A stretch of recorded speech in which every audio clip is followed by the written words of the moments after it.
Hey everybody, it's Casual Boops coming at you with another video, and today we have a special treat. We are going to be covering one of my favorite tanks in the game, the T49, the Tier 9 American Light Tank. And you may remember, if you watched the channel for some time, that I've covered this tank already, and I will post a link right now, it should be popping up on your screen, to that video if you want to go look at it. That was before the HE changes, and that was before... that was early in the days of Equipment 2.0, and I'll be honest, some of the recommendations that I made during that, like, things are different now. So this is a new video, and I think this is a little bit more, we understand things a little better now, and field mods are out and everything else, so worth a watch, right? For sure. But this is a new one. So anyways, the tank is fantastic. I thoroughly enjoy it, and I just finished 3-marking it, shameless plug.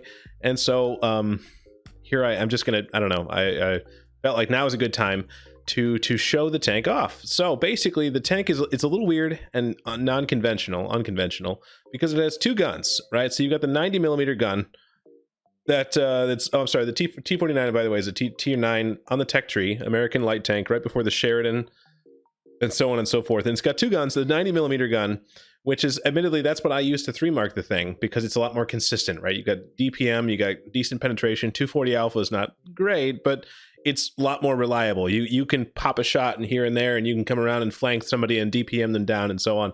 So I will say, it's like, if you're trying to like perform consistently, then the 90mm is the way to go. And yeah, I'll get into the stats and the like builds and stuff later. But anyways, that's so like, and the gun is fairly decent. Like for a light tank, the 90mm it feels okay, right? And you get a heat round that has 250 penetration, which again is fine. You know, it's not like great, but that's certainly serviceable. And your standard pen is 212. So yeah, that's the 90mm. And then of course you've got the 120 or the 152, right? This is the giant derp gun, and this is what I play with the tank for funsies. And now that I've 3-marked it, now I can take the 9mm back off and put the fun gun back on there. And it's a blast, right? So this is the thing that most T49s are probably going to have, because this is why you play this tank, to be honest with you. Again, unless you're trying to 3-mark, then I don't really recommend this, because it's an HE derp gun. It's just, I don't know, do I need to say more? It's just about as inconsistent as you can get, and you'll see some of that in the replay. But it gets 2 HE rounds and a heat round. It gets one HE round that's cheap, that just has 76 pen, and then you get a heat round that is not that expensive, but also, and it has let's see, 152mm of penetration, which is okay. It does 700 damage, lol. And then you get a premium HE round that has 85 pen as opposed to 76, and that one's kind of expensive, right?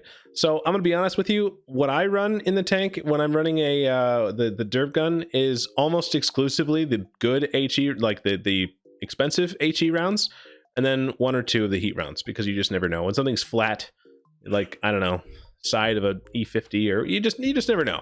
These might be handy sometimes, but basically it's not worth it to run the cheap ones, the cheap HE rounds, because you don't play Tier 9 to make money. So if you're not gonna, like, I'm not here to save credits, so I made the mistake of actually running out. I ran out a little bit in one of the games you're gonna see.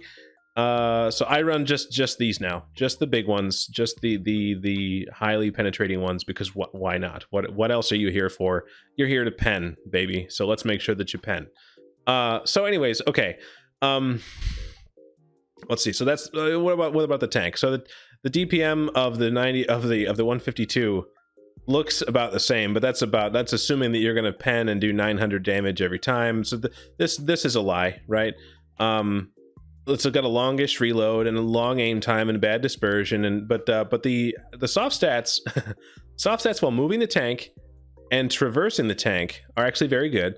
The soft stats for turning the turret are exceptionally awful, right? This is like Grill 15. So it's interesting, because if you lock the turret with the right mouse button, right, and you're looking around with the camera, then actually the reticle stays pretty tight, right? But as soon as you start moving the turret around, the reticle goes all over the place. And that's why in a few times in the replay you're about to see, you will see me, I will pre-aim, right? So if I know I'm going to pop out, I'm going to drive forward around a corner, and there's going to be somebody on the right. You're going to plan this out, right? If there's somebody I'm going to shoot on the right, I will turn the turret to the right in advance, and let the aiming reticle shrink a little bit, and then pull forward a little bit, and then it's already sort of aimed in, and then I can shoot the guy, and that's the way to do it. So pre-aiming makes this go away, but also that's a vertical stabilizer and so on and so forth. So but it's a big stupid gun. What else is there to say? It's fast. It's fairly quick, right? So power to weight of 39 is awesome. Top speed of 65 is good. It's a fast. It feels, you know, feels good. I don't know what to say. It's got 10 degrees of gun depression. 410 meters of base view range is very good. I will say the armor's not there. There's no armor here, so that's a thing. Also, the camo is just okay. It's really not that great, and so that's why you'll see some of the things I'm about to recommend. Like, there's ways to fix this now, thanks to field mods and equipment 2.0 and so on and so forth. And so it really needs all the help it can get with regards to camo if you're going to try to play light tank things. So now, I guess we'll get into the armor. So armor, there is no armor. Like, other T49s can pen you with their standard HE round. Like, there's just nothing. There's no armor, and it's okay. It's a light tank. It doesn't need armor. You're not here for armor. You're here for derp. Okay, so that's that. As far as field mods, go to the field mods. I'm always picking more forward speed. Well, not always. In this particular case, I'm picking more forward speed because it has the power to weight to actually use it, right? So there's some light tanks like the Black Dog. Their power to weight is horrendously bad, and it already has a great top speed. So I'm not doing this. But most light tanks have a great power to weight, and so they could use the top speed, especially if they're gonna try to compete with wheelie boys. I'm always picking this one, right? Trying to get the reticle down as small as it can be, and I'm probably always picking the reverse speed. You want to be able to, you know, if you want to pop up and shoot and things like that, and just back out of cover or problems and things. This one didn't matter to me because I had purple and pink things for everything, but honestly, I think if I had to pick one, it would be firepower. And then this one is a little bit weird. So because this, honestly, I don't think anyone's ever not picking this one. This is my, so you never, like, you always want more, like, there's always, most light tanks survive because of their camouflage. So I will probably never voluntarily give up camouflage on a light tank. Yeah, losing the view range kind of sucks, but you can make that up pretty easy, and a lot of the light tanks have great view range anyways, and crew skills and so on and so forth. So I'm always picking the camo. So you got the camo paint. That's also a big one. You just throw camo paint on the side, on the hull. Just camo paint on the hull gets you 3% bonus, and you got the and you get your camo rating, and you get your view range, and so on and so forth, and off-road driving, and sure, why not? All right, so you got all the stuff, and I run the food. Okay, so if you're trying to derp and you're trying to have fun, then what I would recommend as far as builds, we're talking about equipment and builds now, what I would recommend is actually purple vents, and then a purple vertical stabilizer, right? Because that's going to get this number down. That's going to make the gun that much more bearable, right? You can actually aim at things, and it behaves a lot better. The vents are going to help with your reload. They're going to help with just a little bit of everything, right? A little bit of soft stats, a little bit of dispersion, and so on. And then the last one is bounty improved aiming, right? If you don't have a bounty improved aiming, you just take a regular one and put it in your firepower slot. I did, so I just used an upgraded pink one. You might be saying, why don't you use a gun laying drive? It doesn't matter. Like, the gun laying drive is going to be inferior. If you're not sure what I'm talking about, go look at Overlord Prime. Did a very good write-up. It's very long, but it's very detailed, and it'll help you understand. But the basics are, mathematically, this is always better. You're always going to want improved aiming over the gun lane drive. Gun lane drive is garbage. So this is what I would run for the derp. So that's one setup. If you are trying to scout, if you're on it, like you can have 2 equipment loadouts, right? Because it's field mods. Whenever I had a map that was all about scouting, this is not what you run. In that case, back to it here. In that case, what I did was I ran a bounty low noise exhaust, and if you don't have one of those, then you can put a regular one in the scouting slot, I suppose. Regular one in the scouting slot. Bounty low noise exhaust, and then I think I did purple optics, and then CVS, right? And then also I ran a directive with. You know what? No, actually, the directives I was running were firefighting, because it does light on fire kind of a lot. and that just tilts. One or two times of that happening, and you just get mega tilted. 20% chance of fire, you notice that. So I ran a firefighting directive, but this setup right here gets you a CVS with an improved slot. It gets you 43% camouflage, and it gets you 500 and something meters of view range, right? Assuming your crew is good, you got Sixth Sense, you got all the things. Wait, this, and I also make sure to take snapshot, because that makes a big difference, especially with the big gun. But again, if you're trying to be conventional, you're trying to like be consistent and so on, you should be running the 90mm. But either way, snapshot is great. But this is actually surprisingly good, right? So 513 meters of view range with a CVS and 43% and change of camouflage on the move means that you can actually play like a light tank. That's the biggest issue with the T49, is that before you had to work so hard to make the gun behave that you couldn't really make any sacrifices to make it behave like a light tank. So you basically had to just shirk your responsibilities of playing as a light tank just so that you could make the gun work. Well, now you can do both. Thank you, Field Mods. Best thing that they've added to the game in years. So this is how I would run the scouting setup. And if the games that I'm going to show you do not have scouting. They're not scouting maps because that's boring to watch, to be honest with you. Most of it's finding a bush and sitting in that bush and hoping someone will shoot, and then you go to the next bush and so on and so forth. There is a science to it. It's very reliant on your team, but it's also not very exciting to watch because it's mostly you sitting in a bush. So I'm not going to show you that, but this is the build for that. If you are running the 90mm gun and then you're trying to try hard, right? In that particular case, like if you or trying to try hard and you got a city map, right? Let's say you're trying to be consistent. Then it's purple vents and it's purple rammer. Oh, do the things. And then I ran a purple vertical stabilizer. But again, if you don't have these things, the purple ones, regular vents in the improved slot here, and then a regular V-stab in the firepower slot is probably how I would do it. Depending on how the gun feels to you, right? You could either one of these things in the firepower slot is fine. And this means you're basically a medium tank, right? So you still have the view range to do the things. 470 is still great, but you got 0.34 accuracy. You got soft stats that are awesome. So you just pew pew pew. You find your spot. 10 degrees of gun depression. You're fast. You're all over the place. And so this is how I did it when you had like maps like Immelsdorf or something like that. This is that. So there's really 3 setups depending on what gun you're using, what map you get, that are viable for the T49. So those are the builds. Have I missed anything? We got the tank itself. The crew layout is good. I mean, it's the same as the Sheridan. I don't want to get back to the crew, but yeah, that's the I think I've got everything here. So we'll get into the replay. I've got 2 replays here with one with each gun, so you'll be able to see both of those. All right, let's get into it. All right, in this particular game, we're watching me. This is I was trying to 3-mark the tank still, and I'm running the 90mm gun.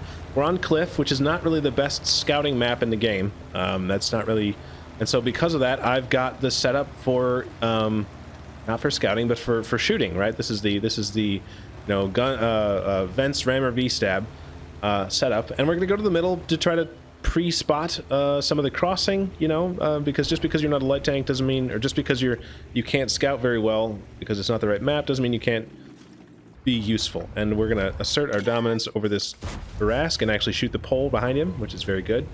But then you just want to be very careful because we have 2 already on our team, 2 already on their team, and there's a bunch of tier 6s in the game. But this is the kind of stuff you can do with the 90mm. You can poop, you can just poke out, and it's very snappy, right? Very snappy gun. Look at the reload on this thing.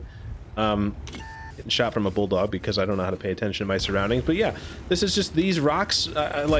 There's a right way and a wrong way to use these rocks, and the difference between the two is about 10 feet. So you really need to pay attention to where you are. And you can see this T49 here doesn't seem to care that he's been shot several times.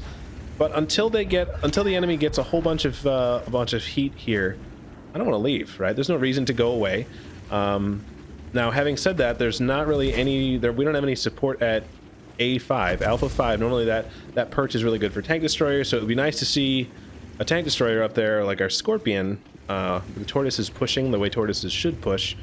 So whatever, it is what it is. But I see we don't really have anybody on the 9-0. I was about to head over that way and a T-54 gets spotted, so I'm instantly not going that way, because what you don't want to be doing in a light tank is just going heads up with a equal tier medium tank. You're probably going to lose those every time. And even if I didn't, I would lose so many hit points doing that. Hit points are a resource. Don't throw them away. It's too early in the game. So I'm just going to try to make this crossing and see what I can't do about spotting and trying to shoot some of those guys. Like I can be useful here, you know? I can help this. Well, he's about to get flanked. I had an HE round because oh, this is actually before the HE changes. So if this was after the HE changes, I would have definitely I'm gonna chase him down and boop him. There we go. Very good. If this game would have happened after the HE changes, then I would have definitely penned that Barask for 300 hit points. But instead I got him for 76 in the tracks. It's fine. It is what it is. I just double ram killed two things, by the way, in case anybody noticed that. And so yeah, I'm still not going to push out though. You definitely don't want to be pushing out from the one line, because that the enemy T49 would have shots on us, and we would also be shot from the enemy's perch at K5, Kappa 5. And so we just want to clear this corner. That T49 needs to die before we can do much. And then we can be a lot more aggressive with where we go and what we do. So I'm just going to sit here and wait for him to back up. He's dead now.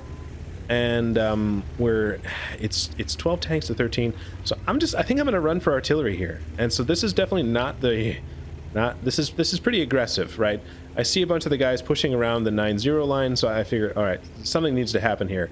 I will say that the only reason this works is because I'm in a light tank and I haven't been spotted. Everything's good.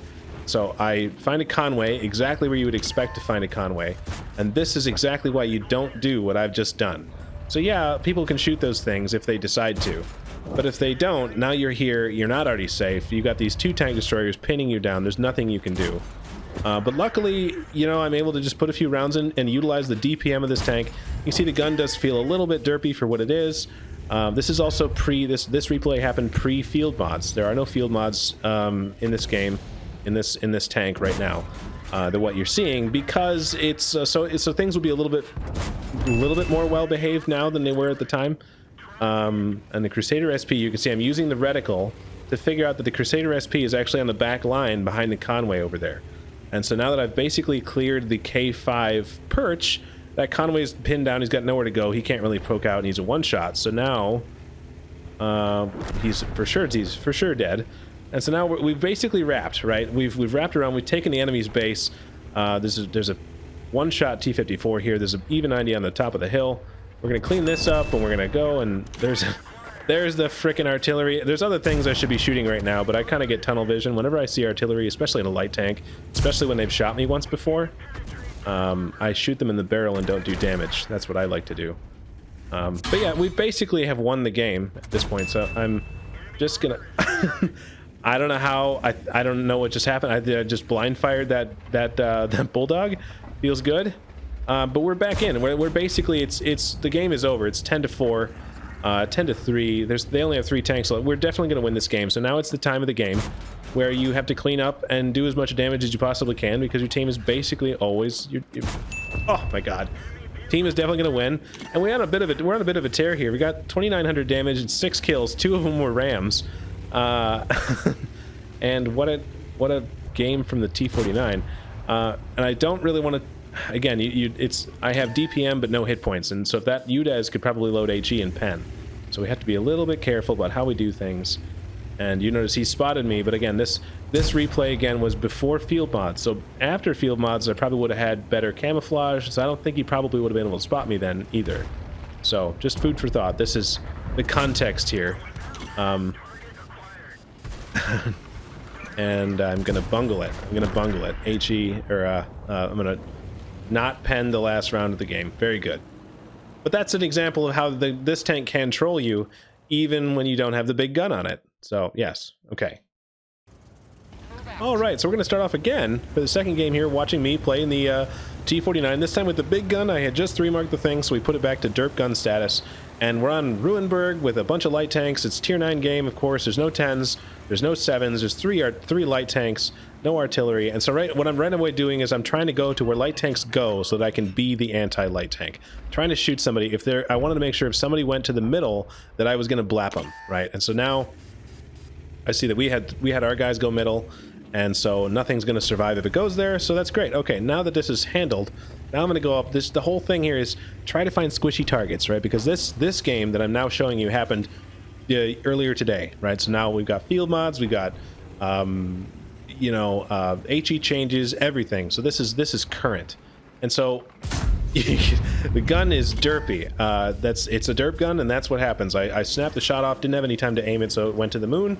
And it is what it is. I see here that this even 90, I was going to run away at first because I didn't want to get spotted from the even 90. He's proxy spotting me. He's so close that he's proxy spotting me, even though he's on the other side there. But I see because we own the south side of the middle there. Look at it. Oh, here we go. Aim and shoot the rock.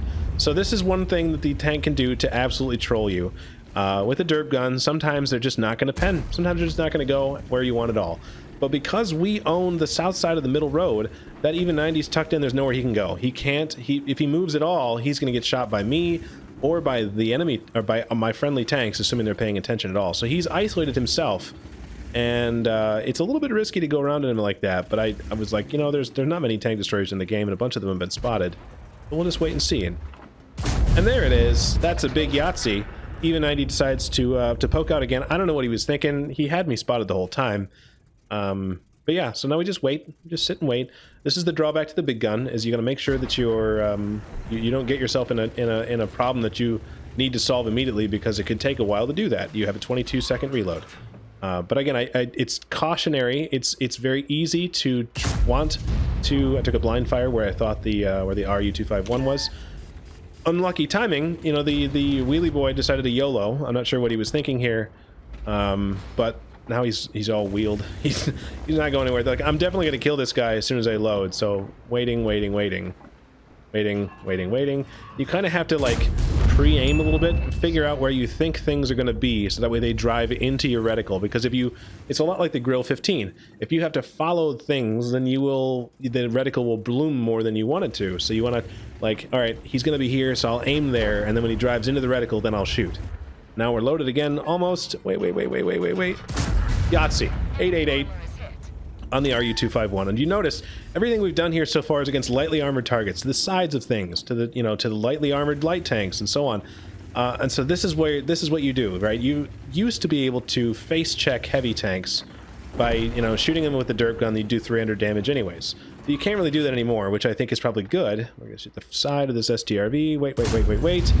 And we got a lucky fire. I don't think we penned that one because it only did 500, but we did set him on fire, and so he died anyways. So you can't really just face check things for 500 anymore. So you need to be a little more selective about the targets that you choose. And so that's why you're just the anti-light tank. Anything that's you go to where light tanks go, and then you kill them or hit them for 1,000 damage, and that's what you do. So we're just going to be patient, and I'm not loaded. Yeah, I am loaded. We're going to wait, look for our shot. Where is the shot? We're just going to be patient. And I see there's a Progetto here that's trying to do the things. And because we own the middle, I can be a little more aggressive here. And you see I'm pre-aiming the corner, and then I poke out, and then I shoot some more, right? So a lot of this is you want to plan out what you're going to do, turn the turret in advance, and then pull out, and then your reticle will not be bloomed as much. And I make a big mistake. This is dumb. So I saw a Scorpion G, and I was like, I'm going to shoot him, but I was already spotted, and I wasn't loaded, so there's no reason for me to poke out there. I just ate 500 damage for no reason. So that was really stupid, and I don't want to sit here because I don't, like, maybe there's something else in the back. I mean, I think everything is spotted in this game, but maybe the char was in the back. Like, whenever you're spotted, you don't really want to just sit and wait, because someone will aim at that position and shoot you even if you're not spotted. So I'm loaded now, thank God, and I'm gonna try to flank around and shoot this Scorpion G. I'm trying to pre-aim where he is, and luckily, unluckily for me, he was running away already. But I'm pre-aiming where I think he's gonna be. And unfortunately, I hit him in the tracks. And again, I don't pen, I only do 500, but it's still 500 damage. Honestly, it should have probably done double that, but I'll take what I can get, right? But this is one of the things people say, oh my god, the Derp T49 is dead. Well, it isn't. You just need to pick your targets more carefully, and it's inconsistent. Not every game are you going to have a good game. And sometimes there's just nothing you can do. Sometimes these opportunities aren't going to present themselves. Sometimes, but when the opportunity does present itself, and you can pen an engine deck of a Super Conqueror for 900 damage, that feels pretty good. And I see the city looking to need some help. And I'm just gonna, you know, we basically own the field right now, so I'll just, well, why not? We'll just chuck one down range. We'll aim at the T95. And why not? Yeah, I fixed the problem. They had a problem in the town. I fixed it. I did 175 damage. Sure. So this is the this is the drawback. You can't just throw a shot at the front of a T95 and expect to do a bunch of damage anymore. But I figured, why not? I'm not doing anything else right now. I can't really push because I'm not that healthy and I'm by myself. But I see that I have a 112 that's behind me here. That's, for whatever reason, he's gone to the field and he's decided he has. Look at him. I'm figuring this out here. Look at him. He has decided to go. So I'm gonna let that guy be the be my meat shield. He's gonna go find the enemy with his face, and then once I know where they are, then I can poke out and shoot him. So luckily he's gonna use his armor for spotting, because that's one thing the 112 was good at. And I see that he didn't find the char. I didn't find the char. I thought the char would still be in this position, which is why I didn't want to go up and cross the road. And I see that he's not there. The 112 is not getting shot, and so I'm figuring, all right, there's nothing in the field anymore. It's time to leave. Time to get in there and be aggressive, because it's 9-4. We're definitely winning this. We're up by 5 tanks. We own the most of the field. We're winning the base. Like, the game is over. It's time to clean up, and we've done pretty good for ourselves too. With 3 kills, 3,400 damage. Like, this is pretty solid, but there's definitely hit points left to farm here. So now, look, we're pre-aiming the ravioli, and now we're poking the side. You poke around the corner with the gun already turned, and then we slap him in the side armor for 500. Perfect. Last tank alive is going to be the scorpion I see is coming around the corner, but I can't concern myself with that. Doesn't matter. The last kill that I'm going to get is going to be this char. So we're going to wait and hold our shot. Hold our shot. You got to be real close. Yahtzee. All right, so for that first game, we ended up taking home 3,100 damage and 1,800 spotting. That got us also got 6 kills, and that got us the top gun and an ace tanker for base XP. That was 1,318 base XP because we were spotting all of our own damage. What is that? 15, let's see, 138,000 credits. Oh, I had a mission in there. Okay, so minus about 100,000. So we still made about 30,000 credits with the small gun, because you don't need to shoot a lot of premium rounds. If you're coming up against heavies, then maybe you might dip into the heat rounds, but you really don't need a lot of those. So it made that was an okay game, money-wise, for a tier 9. And then the second game, we ended up with 4,131 damage, 5 kills, 500 spotting, I guess. I mean, that's just a first class, but still, I wanted to show this specifically because, like, I have had better games in it, but somebody asked when I was posting on the forum about, like, hey, look at what I did, everybody. It wasn't this great. Somebody said, you know, it's too bad you can't have fun in the Derp Gun anymore in now that they've ruined it. And it is definitely harder to have good games, but I wanted to show that you can still have fun. You just have to pick your targets and slap light tanks. And so that got us 1,140 base XP, and I think we came out of this one with like 5,000 credits. I had because you're shooting the expensive HE rounds, which, you know, you don't play tier 9 to make money. So I'm just going to use that every time. But if you did decide to shoot the cheap ones, the cheap HE rounds, then you probably would make out okay. I just don't care. That's not what tier 9 is for. I'm here to slap things for 800 damage, and I don't care what it costs. So anyways, that is the game, and that's the T49. Let me know what you guys think. Do you love the T49? Do you hate the T49? What are your thoughts on T49? Let me know in the comments below. And thanks for watching, guys. We'll see you in the next one.